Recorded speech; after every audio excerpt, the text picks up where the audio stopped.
नमस्कार दोस्तों, मैं हूं शिव शंकर। आप देख रहे हैं हमारा चैनल सीजन इलेक्ट्रिकल। दोस्तों आज के वीडियो में हम लोग जो हमारा ELGI जो हमारा एयर कंप्रेसर आता है, जैसे कि आप लोग देख पा रहे हैं electric power screw air compressor जो होता है उसका मैं ड्राइंग आज आप लोग को मैं एक्सप्लेन करके बताऊंगा किस तरीके से हमारा उसमें कनेक्शन होता है। इस वीडियो देखने के बाद आप आसानी से जो आपका एयर कंप्रेसर होता है स्क्रू टाइप वाला, तो उसमें आप आसानी से समझ जाएगा उसका ड्राइंग किस तरीके से होता है। तो दोस्तों वीडियो थोड़ा लंबा हो सकता है, आप वीडियो लास्ट तक जरूर देखिए तो आप लोग को पूरा क्लियर हो जाएगा जो हमारा एयर कंप्रेसर होता है उसका ड्राइंग किस तरीके से होता है। जैसे कि मैं आप लोग को बता रहा हूँ, ये जो आप लोग ड्राइंग देख पा रहे हैं, सबसे पहले मैं आप लोग को पावर जो सर्किट डायग्राम होता है वो मैं आप लोग को समझाऊंगा।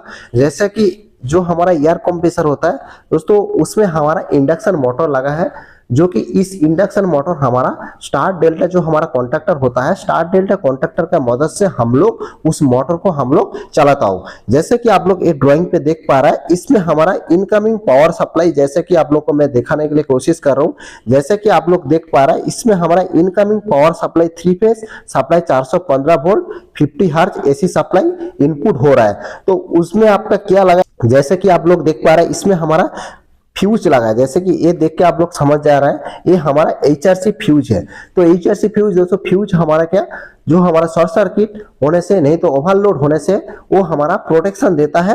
तो इसीलिए दोस्तों उसमें हमारा फ्यूज लगाया गया है। तो आप फ्यूज का जगह पे आप MCC भी लगा सकते हैं, मोल्डेड के सर्किट ब्रेकर, क्योंकि ये जो फ्यूज लगाया गया है, फ्यूज का बाद हमारा L1 L2 L3 इधर आपका लिखा है, मतलब R phase Y phase B phase, तो हमारा 3 फेज कंप्रेसर आता है उसका बात कर रहा हूँ। उसका बाद जैसे कि आप लोग देख पा रहे हैं इसमें हमारा कंट्रोल में सबसे पहले आप लोग को मैं बताया था जो हमारा एयर कंप्रेसर है इसमें हमारा एक मोटर लगा है। तो इस मोटर हमारा क्या, जो हमारा स्टार डेल्टा कॉन्ट्रैक्टर होता है, स्टार डेल्टा कॉन्ट्रैक्टर में हमारा चालू होता है मेन जो हमारा मोटर होता है। जैसा कि आप लोग को दिखाई दे रहा है इसमें हमारा input supply R phase Y phase B phase है। स्टार डेल्टा कनेक्शन करने के लिए आपको सबसे पहले 3 कॉन्ट्रैक्टर का जरूरत होगा, जो कि हमारा एक पावर मेन कॉन्ट्रैक्टर होगा और एक हमारा डेल्टा कॉन्ट्रैक्टर होगा और एक हमारा स्टार कॉन्ट्रैक्टर होगा। तो उसका जैसे कि आप लोग देख पा रहे हैं इसमें हमारा एक मेन कॉन्ट्रैक्टर है, एक हमारा डेल्टा कॉन्ट्रैक्टर है, एक हमारा स्टार कॉन्ट्रैक्टर है। तो इसमें हमारा स्टार कॉन्ट्रैक्टर कौन सा है दोस्तों, इसमें हमारा जो K1 लिखा है ये हमारा स्टार कॉन्ट्रैक्टर है, और जो हमारा डेल्टा कॉन्ट्रैक्टर है, डेल्टा कॉन्ट्रैक्टर में हमारा K3 लिखा है, और जो हमारा मेन कॉन्ट्रैक्टर है, मेन कॉन्ट्रैक्टर में हमारा K2 लिखा है। तो जैसा कि आप लोग को K2 K3 K1, तो दोस्तों ड्राइंग पे हमारा K का मतलब हमारा कॉन्ट्रैक्टर का सिंबल इधर बताया गया है। जैसे कि कॉन्ट्रैक्टर, सभी कॉन्ट्रैक्टर आप लोग को एनो पोजीशन पे दिखाई दे रहे हैं, क्योंकि इसमें हमारा एक कॉइल रहता है। तो कॉइल में हमारा कंट्रोल का वायरिंग होगा, कॉइल में हमारा वोल्टेज जाएगा। तो 110 वोल्ट वाला हो सकता है आपका कंट्रोल सर्किट, और आपका 220 वोल्ट वाला भी कंट्रोल सर्किट हो सकता है। वो आपका कंप्रेसर का ऊपर और हमारा जो मैन्युफैक्चरिंग कंपनी होता है उसका ऊपर डिपेंड करता है।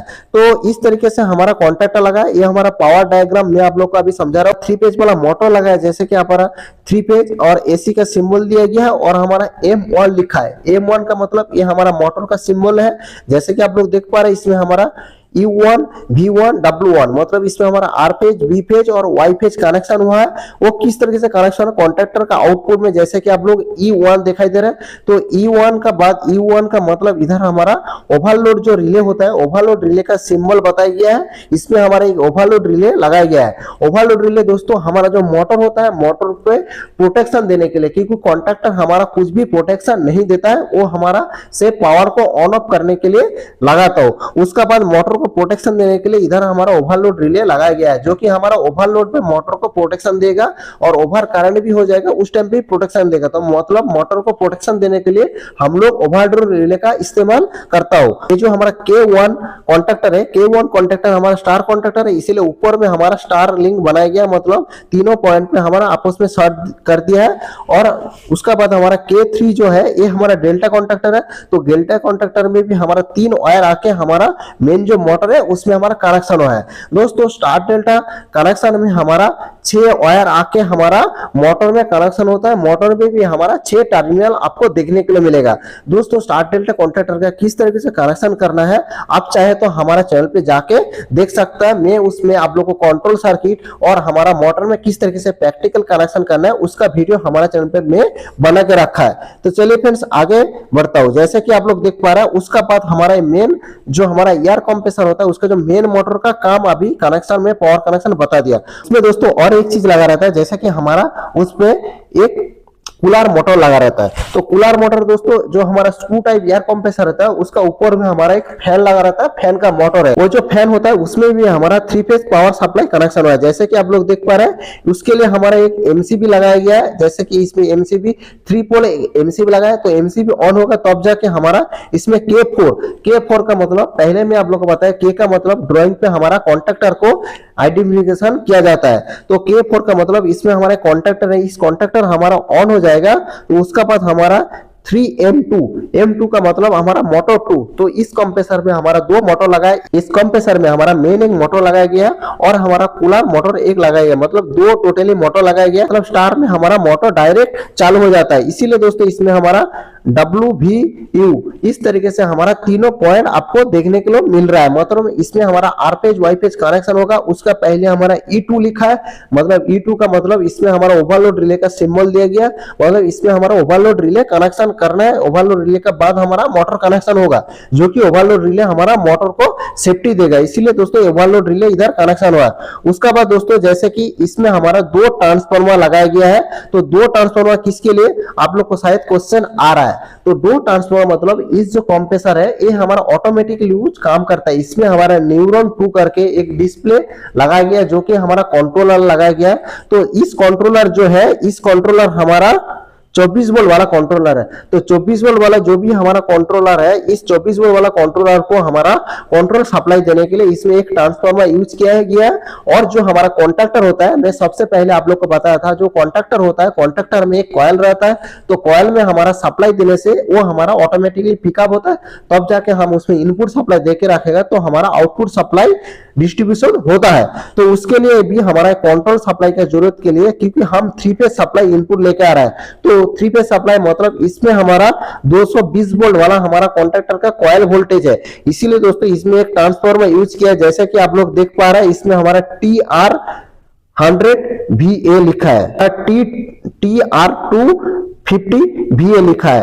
तो इसमें हमारा क्या है, जो हमारा ट्रांसफार्मर है, इस ट्रांसफार्मर में इनपुट सप्लाई जो आया है, जैसे कि हमारा फेज लाइन है जो कि हमारा 400 वोल्ट में कनेक्शन है, जैसे कि देख रहे हैं। इसका आगे में एक हमारा फ्यूज लगाया गया है, ये हमारा सेफ्टी के लिए लगाया गया है। उसका बाद ये भी हमारा जो TR2 है, इसमें भी हमारा आप लोग को दिखाई दे रहा है, इसमें भी हमारा F3 जो सिंबल लिखा गया है, ये भी हमारा एक फ्यूज लगाया गया है, जो कि हमारा जो ट्रांसफार्मर होता है, इस ट्रांसफार्मर में भी इनपुट सप्लाई हमारा 415 वोल्ट इनपुट सप्लाई हो रहा है, लेकिन हमारा आउटपुट जो सप्लाई है वो हमारा 24 वोल्ट निकल रहा है। और ये जो आप लोग जो TR1 देख रहा है, ये भी हमारा एक ट्रांसफार्मर है। इस ट्रांसफार्मर में हमारा इनपुट सप्लाई, जैसे कि आप लोग देख पा रहे हैं, इसमें हमारा इनपुट सप्लाई 415 वोल्ट आ रहा है, लेकिन आउटपुट सप्लाई 220 वोल्ट निकल रहा है, आप लोग देख पा रहे हैं। तो आउटपुट में भी हमारा इस तरीके से एक फ्यूज लगाया गया, उसका बाद इमरजेंसी स्टॉप लगाया गया। उसका बाद ये जो आप लोग ड्राइंग देख पा रहे हैं, इस ड्राइंग पे आप लोग को शायद दिखाई दे रहा है, मैं आप लोग को थोड़ा जूम करके आप लोग को दिखा देता हूं।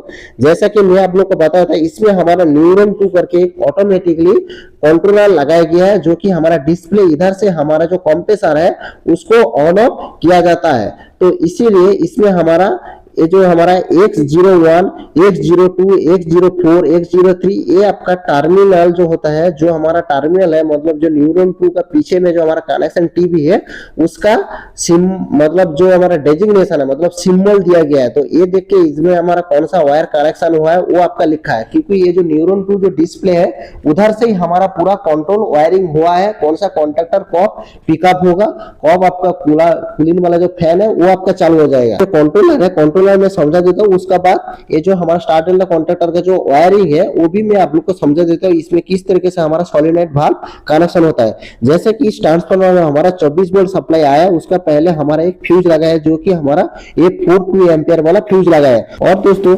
301 इस तरीके से लिखा है, ये आपका फेरुल नंबर होता है। जैसे कि सभी में आपको 104 जो आपको ये टर्मिनल दिख रहा है, इस टर्मिनल पे आप लोग को दिखाई दे रहा है, इसमें हमारा इस मतलब इमरजेंसी स्टॉप कनेक्शन हुआ है, फेज फेलुअर वाला वाला जो हमारा रिले लगा रहता है उसका भी कनेक्शन ये न्यूरॉन 2 से ही हुआ है। उसके बाद रिमोट से हमारा स्टार्ट स्टॉप जो हमारा कूलर होता है उसका फॉल्ट, मतलब ये जो न्यूरॉन 2 इधर से ही हमारा पूरा कनेक्शन हुआ, मतलब जो मेन मोटर में जो ओवरलोड फॉल होगा उसका भी कनेक्शन इधर हुआ है। जैसे कि आप लोग 9 नंबर जो टर्मिनल देख रहे हैं इसमें हमारा मेन मोटर ओवरलोड रिले का इधर से ही हमारा सप्लाई जा रहा है ओवरलोड रिले, मतलब ये इसका ही थ्रू हमारा पूरा कंट्रोल हो रहा है। उसके बाद आगे में आप लोग को देखा जाए जैसे कि हमारा 103 जो है इसमें हमारा एनो एनो एनो, मतलब एनो का मतलब हमारा नॉर्मली ओपन, जैसे कि हमारा RE1 RE2 RE3 इसका मतलब जो हमारा मेन कॉन्ट्रैक्टर है, स्टार कॉन्ट्रैक्टर है, डेल्टा कॉन्ट्रैक्टर है, इसका जो हमारा A1 जो टर्मिनल है A1 टर्मिनल को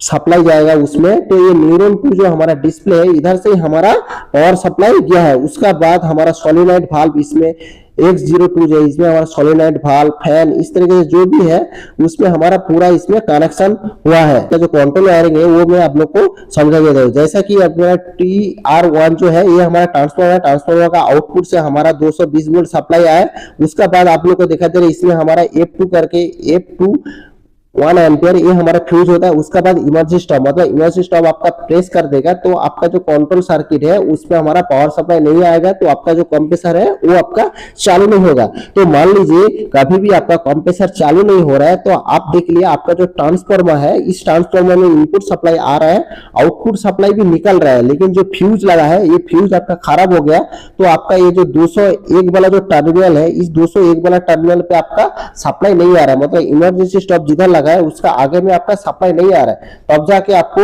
ये जो फ्यूज है F2 वाला जो फ्यूज आप लोग को देखा दे रहा है इसको आपको चेंज करना पड़ेगा, तब जाके क्या होगा आपका इमरजेंसी स्टॉप जो है उसमें आपका सप्लाई आ जाएगा।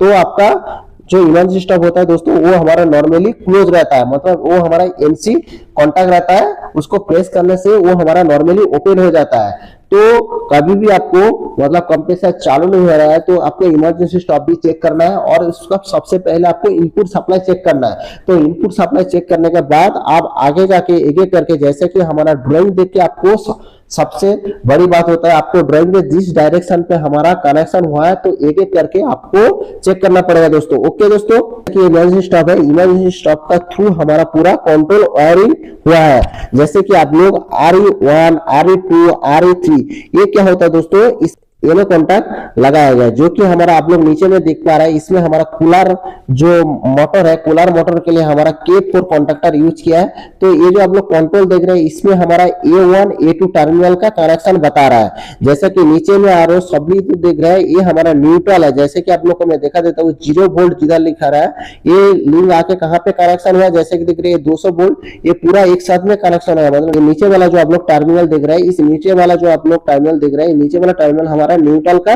लिंक है, क्योंकि न्यूट्रल का लिंक जैसे कि आप लोग को मैं दिखा रहा हूं ये जो हमारा ट्रांसफार्मर है इस ट्रांसफार्मर से डायरेक्ट हमारा न्यूट्रल कनेक्शन हुआ जो कि हमारा A2 टर्मिनल पे कनेक्शन हुआ सभी कॉन्टैक्टर में। जैसे कि आप लोग देख पा रहे हैं इसमें हमारा K4 जो है कूलर वाला जो मोटर है उसका कॉन्ट्रैक्टर है, K2 हमारा मेन पावर कॉन्ट्रैक्टर है। मेन पावर कॉन्ट्रैक्टर मतलब जो हमारा मेन जो मोटर है उसका मेन पावर कॉन्ट्रैक्टर है। उसका बाद हमारा स्टार कॉन्ट्रैक्टर के लिए स्टार कॉन्ट्रैक्टर K1 वाला कॉन्ट्रैक्टर यूज किया है और हमारा K3 हमारा डेल्टा कॉन्ट्रैक्टर के लिए यूज किया है, जैसे कि मैं आप लोग को आगे बताया था। उसका मैं आगे में आप लोग को ड्राइंग किस तरीके से आप लोग को प्रॉब्लम आएगा तो आइडेंटिफिकेशन करना है वो भी मैं आप लोग को थोड़ा समझा दूंगा। उसका बाद जैसे कि आप लोग देख पा रहे हैं लोड अनलोड, ये जो सोलिनॉइड वाल्व होता है दोस्तों एसबी का मतलब हमारा सोलिनॉइड वाल्व, ये किस तरीके से आपको पहचानना है आगे में आप लोग को इसका ड्राइंग पे एक मेटेरियल लिस्ट दिया गया है उसमें आपको बताया गया है, वो भी मैं आप लोग को थोड़ा समझा दूंगा। जैसा कि इसमें हमारा एसबी का मतलब हमारा सोलिनॉइड वाल्व, तो सोलिनॉइड वाल्व का आगे में हमारा G2 करके एक फ्यूज लगाया गया है। सोलिनॉइड वाल्व आपका काम नहीं कर रहा मतलब ऑपरेट नहीं हो रहा है, तो जैसे कि आप लोग को इस ड्राइंग पे दिखाई दे रहा है तो उसका पहले हमारा एक फ्यूज लगाया गया है जो कि हमारा 110 और 111, तो 110 और 111 का बीच में आपको वोल्टेज मतलब कंटिन्यूटी आ रहा है कि चेक करना पड़ेगा। कंटिन्यू मतलब आपको फ्यूज चेक करना पड़ेगा, फ्यूज सही रहेगा तब जाके आपको 110 वोल्ट में आपका सप्लाई आ रहा है तो 111 में भी आपका सप्लाई आएगा। वो सप्लाई 111 में आपका सप्लाई नहीं आ रहा है मतलब आपका फ्यूज खराब हो गया। तो इस तरीके से इसमें जो 110 111 109 ये जो होता है दोस्तों ये हमारा फेरुल नंबर होता है, ये आपका ड्राइंग पे वेरी इंपॉर्टेंट चीज होता है, क्योंकि इसको देख के कभी भी आपको प्रॉब्लम आएगा तो एक एक वायर को इस तरीके से फेरुल नंबर देख के आपको चेक करना पड़ेगा। उसका बाद दोस्तों जैसा कि आप लोग देख पा रहा है, मैं आप लोग को और भी कुछ प्रॉब्लम इसमें किस तरीके से आता है वो भी मैं आप लोग को डिस्कस कर देता हूँ। आप लोग CR1 देख रहे हैं, तो CR1 का आगे में आप लोग को टर्मिनल दिखाई दे रहा है। टर्मिनल मतलब 212 और 213। तो 212 और 213 मतलब 212 में आपका सप्लाई आ रहा है, लेकिन 213 में आपका सप्लाई नहीं आ रहा। तो मल्टीमीटर का मदद से ही आपको क्वांटिटी में रख के भी चेक कर सकता है, नहीं तो आपको वोल्टेज में रख के चेक करना पड़ेगा। वोल्टेज मतलब इसमें हमारा AC सप्लाई कनेक्शन है 230 वोल्ट, तो वोल्टेज में रख के आपको न्यूट्रल का जो लिंक होगा, न्यूट्रल लिंक पे आपको वोल्टेज का एक लीड फिक्स रखना पड़ेगा। और आगे में आपको देखना पड़ेगा जो CR1 लिखा है, इसका आगे में 212 नंबर जो टर्मिनल आपको दिखाई दे रहा है, 212 नंबर पे आपका सप्लाई आ रहा है, लेकिन 213 नंबर में आ नहीं रहा है। तो CR1 क्या है उसको आपको आइडेंटिफिकेशन करना है, वो क्या खराब हो गया तो उसका वजह से शायद आपका सप्लाई आगे नहीं आ रहा है, नहीं तो वायर आपका खराब हो गया उसका वजह से सप्लाई नहीं आ रहा है। तो इस तरीके से कभी भी आपको प्रॉब्लम हो गया है तो आपको इस तरीके से ड्राइंग देखना है। उसका बाद जैसा कि इसमें देख रहा है, इसमें किस तरीके से जो हमारा कूलर वाला मोटर है, इसमें मान लीजिए K2 है, तो K2 का जो हमारा K2 है, K2 का जो हमारा एक एनो टर्मिनल है, इस एनो टर्मिनल इधर हमारा यूज हुआ है जो कि हमारा K2 लिखा है। जैसे कि देख रहे हैं ये हमारा एनो का सिंबल दिया गया है। तो ये हमारा इमरजेंसी स्टॉप से सप्लाई आके जो हमारा K2 कॉन्टैक्टर है, इस K2 कॉन्टैक्टर जब तक चालू नहीं होगा तब तक हमारा क्या, ये जो हमारा कॉन्टैक्टर है, इस कॉन्टैक्टर मतलब K4 कॉन्टैक्टर कूलर का जो मोटर का जो कॉन्टैक्टर वो हमारा ऑन नहीं होगा। उसके लिए इधर एनो से कनेक्शन लिया है, क्योंकि एनो से इसीलिए लिया है दोस्तों, ये जब हमारा मेन कॉन्ट्रैक्टर जब हमारा पिकअप हो जाएगा तब जाके क्या होगा, एक जो हमारा एनो था ये हमारा एनसी हो जाएगा। तो एनसी हो जाएगा उस टाइम पे क्या होगा, हमारा ये वाला जो कूलर वाला जो मोटर है, कूलर वाला जो मोटर है वो हमारा चालू हो जाएगा। उसका बाद इसमें हमारा देख रहा है RE5 का मतलब इसमें हमारा जो ओवरलोड रिले लगाया गया है, तो इस ओवरलोड रिले का भी एनो पॉइंट से कनेक्शन हुआ है। तो मतलब इसमें हमारा सप्लाई जाने से क्या होता है, ये हमारा एनसी हो जाता है। एनसी होने से हमारा जो कॉन्ट्रैक्टर है वो हमारा पिकअप हो जाता है। तो कंट्रोल सर्किट आप लोग को शायद समझ में आ गया। उसका बाद दोस्तों इसमें हमारा कंप्रेसर का कुछ टर्मिनल बताया गया है, जैसा कि फ्यूज टर्मिनल। तो ये इसका कोई भी ड्राइंग देखेगा तो कोई भी ड्राइंग पे इस तरीके से आपको देखने के लिए मिलेगा। ये आपका जो फेरुल नंबर लिखा है, तो फेरुल नंबर दोस्तों ये जो आपका रिमोट टर्मिनल वाला जो कंट्रोलर होता है, इस कंट्रोलर में मतलब 102 RE7, तो इस तरीके से इसमें लिखा है। तो आपको क्या ड्राइंग पे कभी भी प्रॉब्लम आएगा पैनल पे तो आपको ड्राइंग चेक करने के लिए आसानी होगा, इसीलिए दोस्तों ड्राइंग पे इस तरीके से लिखा रहता है। तो आगे में आप लोग को इसमें जो मटेरियल लिस्ट होता है वो भी मैं आप लोग को थोड़ा समझा देता हूँ। Electric power screw air compressor का, जो कि हमारा ELGI का कंप्रेसर जो होता है उसका है। तो ये जो आप लोग को मैं अभी आज आप लोग को बता रहा हूँ, ये हमारा E30 वाला जो हमारा कंप्रेसर आता है मॉडल नंबर, उसका बारे में मैं आज आप लोग को बता रहा हूँ। लेकिन इसमें दोस्तों ज्यादातर हमारा सेमी कनेक्शन होता है, लेकिन जो हमारा कॉन्ट्रैक्टर होता है, ओवरलोड रिले होता है, उसका हमारा क्या होता है, मोटर होता है, उसका रेटिंग हमारा बढ़ जाता है। नहीं तो क्या होता है दोस्तों, इसमें हमारा कनेक्शन ऑलमोस्ट हमारा सेम ही होता है। जैसे कि आप लोग को मैं इधर बता देता हूँ, जैसे कि E30 वाला जो हमारा मॉडल नंबर कंप्रेसर आता है स्क्रू टाइप वाला ELG का, उसका बाद हमारा E37 वाला जो मॉडल नंबर आता है, E45 वाला जो मॉडल नंबर आता है ELG कंप्रेसर का स्क्रू टाइप वाला, इसका ऑलमोस्ट ड्राइंग सेम ही होता है। लेकिन इसमें जो हमारा मटेरियल मतलब डिवाइस जो लगा रहता है, जैसा कि हमारा पावर कॉन्ट्रैक्टर हो गया, मोटर हो गया, ओवरलोड रिले हो गया, फ्यूज हो गया, उसका रेटिंग जो है, रेटिंग हमारा बढ़ जाता है। जैसे कि आप लोग देख पा रहे हैं, इसमें मैं आप लोग को बताया था ड्राइंग पे, जैसे कि हमारा K1 K3 लिखा है, मतलब इसमें देख रहा है पावर कॉन्ट्रैक्टर लिखा है। दोस्तों मैं मतलब बहुत दिन से इसी फील्ड में काम कर रहा हूँ। मैं दोस्तों हमारा जो पर्सनल एक्सपीरियंस मैं आप लोग के साथ शेयर करने के लिए कोशिश करता हूँ। जैसे कि जिस तरीके से मैं ड्राइंग देखता हूँ, इस तरीके से मैं आप लोग को समझाने के लिए कोशिश कर रहा हूँ। तो दोस्तों आप लोग को मैं आसान तरीके में समझाने के लिए कोशिश करो किस तरीके से। तो कभी भी आपका ड्राइंग देखने के लिए प्रॉब्लम हो रहा है तो ड्राइंग पे आप लोग देखने, उसमें मटेरियल लिस्ट होगा, डिस्क्रिप्शन लिखा रहेगा, कौन सा मटेरियल का क्या पूरा स्पेसिफिकेशन लिखा रहता है, कौन सा रेटिंग का लिखा है, क्योंकि दोस्तों कौन सा मेक का और जो ये रेटिंग लिखा है, जैसा कि हमारा 30F46 वाला ये सीमेंस का कॉन्ट्रैक्टर लगाया गया है। तो कभी भी आपका कॉन्ट्रैक्टर खराब हो जाएगा, तो मान लीजिए कॉन्ट्रैक्टर का नेम प्लेट आपका मिट गया है, तो आप कैसे उसको परचेस करेगा? तो उसके लिए इस ड्राइंग पे आपको स्पेसिफिकेशन इसलिए दोस्तों दिया गया, ड्राइंग पे आपको कभी भी फॉल्ट आएगा वो आप आसानी से चेक कर सकते हैं। कभी भी आपको मटेरियल मंगाना है तो भी आप आसानी से मंगा सकते हैं। जैसे कि इसमें कोड करके जो लिखा है, कोड में आपका लिखा है जैसे कि K1 से K3 जो है ये हमारा पावर कॉन्ट्रैक्टर है, उसके बाद K4 जो है ये हमारा कूलर मोटर का कॉन्ट्रैक्टर है, E1 E2 ये हमारा क्या ओवरलोड रिले लगाया गया है, उसके बाद TR1 TR2 ये मैं आप लोग को बताया था ये हमारा ट्रांसफार्मर है, उसके बाद हमारा MCB मैन्युफैक्चर सर्किट ब्रेकर लगा है, SPB सिंगल फेज जो हमारा सिंगल फेज जो हमारा फेज मॉनिटरिंग रिले लगाया गया है वो भी हमारा है। PB1 का मतलब हमारा इमरजेंसी स्टॉप लगाया गया, T का मतलब फ्यूज टर्मिनल है, F1 से F4 मतलब ये हमारा फ्यूज लगा है, ग्लास फ्यूज। मैं आप लोग को बता इधर लोड अनलोडिंग जो लिखा है, इधर हमारा SB का मतलब हमारा सोलिनॉइड वाल्व इधर आपका लिखा है। तो दोस्तों इस ड्राइंग के बारे में आपको कोई सवाल है तो हमारा कमेंट बॉक्स में जाके जरूर कमेंट करने का। दोस्तों वीडियो अच्छा लगा तो आप लोग को दोस्तों में शेयर करने का, और एक रिक्वेस्ट फ्रेंड आप अगर हमारे चैनल पे नए हो तो हमारे चैनल को सब्सक्राइब करके हमारे साथ जुड़ा रहिए, क्योंकि आगे मैं इस तरीके से वीडियो लेके आऊंगा। आप लोग सपोर्ट करिए, मैं आगे आप लोग को अच्छा वीडियो देने के लिए कोशिश करूंगा। चलिए फ्रेंड्स आज के लिए इतना तक है, अगले एक नया वाला वीडियो के साथ मिलता हूँ। धन्यवाद दोस्तों, जय हिंद।